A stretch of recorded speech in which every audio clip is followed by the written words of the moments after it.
Hello guys, तो मैं आज आप लोग को बताने जा रहा हूँ कि अपना ज़मीन का रसीद कटाने के लिए ज़मीन को नेट पर कैसे चलाएं। तो चलिए, मैं सबसे पहले गूगल क्रोम ओपन करता हूँ।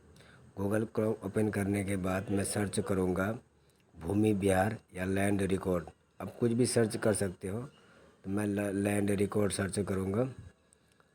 तो सबसे पहला आएगा वेबसाइट भूमि बिहार पे, इस पर क्लिक करूँगा। क्लिक करने के बाद चलिए, नोटिफिकेशन आया है, मैं इनको क्लोज कर देता हूँ। ये क्लोज कर दिया। तो मुझे ढूंढना है कि परिमार्जन प्लस। तो बहुत सारा ऑप्शन आया हुआ है, तो चलिए देखते हैं।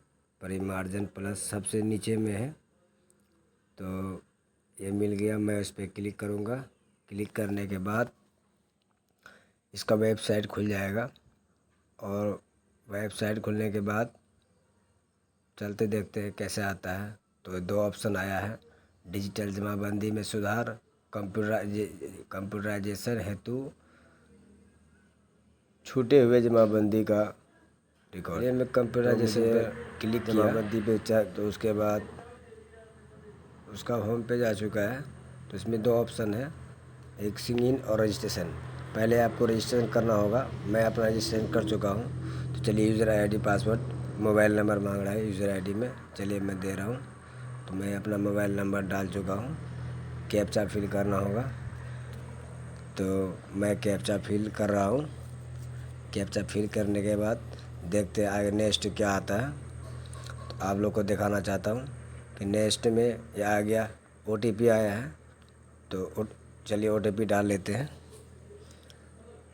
चलिए, मैं अपना ओटीपी डाल लिया हूँ, और उसके बाद ये मेरा आईडी खुलने वाला है। चलिए, मेरा आईडी खुल चुका है। तो अब मैं ये देखिए, मेरा आईडी का नाम भी आ चुका है। तो नया इंटरफेस खुला है, उसमें मुझे ढूंढना है परिमार्जन हेतु आवेदन। तो चलिए, मिल गया परिमार्जन हेतु आवेदन। तो न्यू सर्विस है, तो उसमें न्यू लिखा हुआ दिखा रहा है, तो मैं उस पर क्लिक करूँगा। चलिए, ये वाला मेरा परिमार्जन हेतु आवेदन करें, मैं इस पर क्लिक कर रहा हूँ। क्लिक करने के बाद अगला विंडोज़ खुल चुका है। तो मैं इस पर दिखाऊँगा आगे आपको ऑनलाइन कैसे चलाना है। तो लीजिए, मेरा विंडो खुल चुका है, मेरा प्रोफाइल भी आ चुका है। तो सबसे नीचे मुझे जाना है, यहाँ लिखना, या ये क्लिक करना होगा कंप्यूटराइजेशन हेतु छूटे हुए जमाबंदी पर। तो चलिए, मैं क्लिक करता हूँ।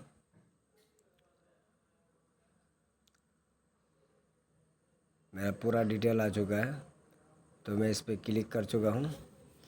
क्लिक करने के बाद आपका ज़िला का नाम जो भी है, चलिए मैं आपको समझाने के लिए किसी भी ज़िला को ले लेता हूँ। तो मैं ज़िला चयन कर रहा हूँ। चलिए, मैं कटिहार ज़िला को चयन करता हूँ। तो ये मेरा आ गया ज़िला कटिहार। तो उसके बाद अंचल सेलेक्ट करना है, अंचल कदवा सेलेक्ट कर चुका हूँ। उसके बाद मौजा हल्का चयन करना है, इसको पहले प्रोसीड करना होगा, प्रोसीड कर चुका हूँ। उसके बाद हल्का हल्का चूज करना है, हल्का मैं चौनी चूज करता हूँ। फिर मौजा कुछ भी ले लेता हूँ आप लोग को समझाने के लिए, ताकि आप लोग को आसानी हो। सेलेक्ट करने के बाद प्रीप्रिंट ड्राफ्ट कॉपी पर क्लिक करेंगे। चलिए, क्लिक कर दे। उसके बाद इस तरह का इंटरफेस आएगा, होल्डिंग नंबर, तौज़ी number, volume number, page number, जमाबंदी नंबर, जमाबंदी वर्ष। तो आपको जमाबंदी संख्या डालना होगा। चलिए, मैं जमाबंदी संख्या डाल दिया हूँ, और नेक्स्ट पर क्लिक करता हूँ। नेक्स्ट पर क्लिक कर चुका हूँ। थोड़ा नेट स्लो है, तो आप देख रहे हैं। तो अगला पेज खुल चुका है। अगला पेज में सबसे पहले रैयत का नाम, फिर अभिभावक का नाम, रिश्ता, जाति, लिंग, पता, आपको सारा कुछ डालना होगा। चलिए, मैं रैयत का नाम डाल चुका हूँ, और अभिभावक का भी नाम मैं कुछ भी डाल देता हूँ आप लोग को समझाने के लिए। चलिए, जाति भी कुछ भी डाल देता हूँ। तो जाति भी मैं डाल दिया हूँ, जाति भी डाल चुका हूँ और पता भी डाल चुका हूँ। ऐड न्यू पे मैं क्लिक कर रहा हूँ। ऐड न्यू पे जैसे क्लिक करूँगा फिर दूसरा ज़मीन का जितना भी मालिक है आप उन सभी का भी नाम डाल सकते हैं। आपको सभी का नाम डालना होगा। तो चलिए मैं 2 डाल चुका हूँ, तीसरा कुछ भी लिख देता हूँ। चलिए मैं 3 नाम ऐड करके डाल चुका हूँ। फिर नेक्स्ट पे क्लिक कर रहा हूँ।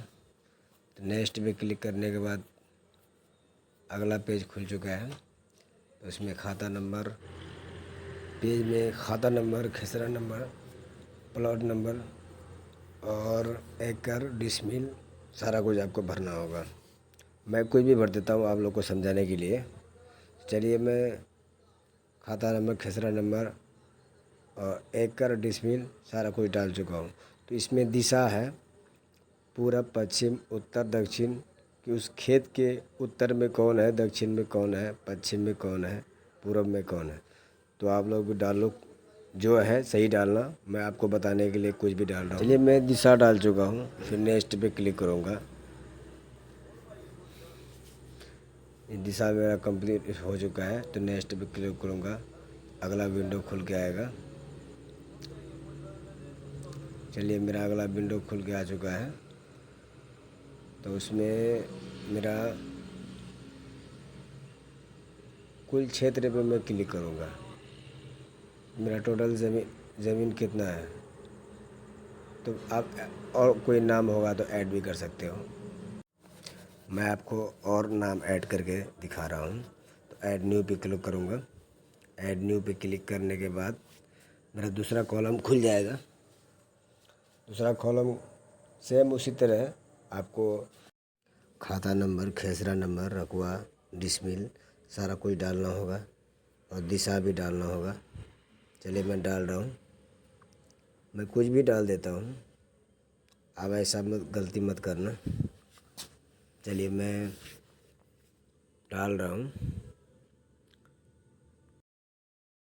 कुल क्षेत्र पे क्लिक करके पहले मैं डाल लेता हूँ, उसके बाद मैं आगे बढ़ूँगा। चलिए मैं डाल लिया हूँ। कुल क्षेत्र पे क्लिक करके मैं आगे बढ़ूँगा। चलिए मैं नेक्स्ट कर चुका हूँ। नेक्स्ट करने के बाद जमाबंदी का मूल लगान, साल, बिक्री, खरीद, अंतिम लगान वर्ष। जमाबंदी का मूल लगान मैं कुछ भी डाल देता हूँ और साल बिक्री मैं 2000 डाल दिया। 2000, 2, 3 आगे डाल देता हूँ। फिर मैं नेक्स्ट करूँगा। नेक्स्ट करने के बाद दूसरा पेज खुलेगा। दूसरा पेज में आपको कौन सा दस्तावेज़ अपलोड करना है जो मान्य होगा। तो मैं लगान दर्ज दस्तावेज़ को अपलोड करूँगा। जैसे आप ज़मीन का रसीद कह सकते हैं। तो चलिए लगान दर्ज तीसरे नंबर, चौथे नंबर पर है। लगान दस्तावेज़ पे क्लिक करने के बाद आपका लगान रसीद आपको सेलेक्ट करना है। चलिए दस्तावेज़ का नाम लगान रसीद, लगान रसीद सेलेक्ट कर चुका हूँ। दस्तावेज़ संख्या, रसीद में रसीद का जो भी संख्या होगा आप डाल लीजिएगा। और जब निकला है, जिस डेट को निकाले हैं, रसीद कटाया है, वही डेट, उसी डेट को डालना है। तो उसी वर्ष और डेट को डालने के बाद जारीकर्ता प्राधिकारी का नाम, तो आप ब्लॉक स्तर से करते हैं तो RO लिख दीजिएगा। उसका चूज करके आप अपना ज़मीन का रसीद अपलोड कर दीजिएगा। ज़मीन का रसीद जैसे अपलोड कर दिया, उसके बाद आप प्रीव्यू करके देख लीजिएगा कि ज़मीन का रसीद अपलोड करने के बाद आप चेक कर लीजिएगा कि मेरा जितना दस्तावेज है जो भी भरे हैं वो सही है या नहीं। आप एडिट भी कर सकते हैं। आगे मैं नहीं जाऊंगा क्योंकि मैं ऐसे आपको डेमो समझा रहा था।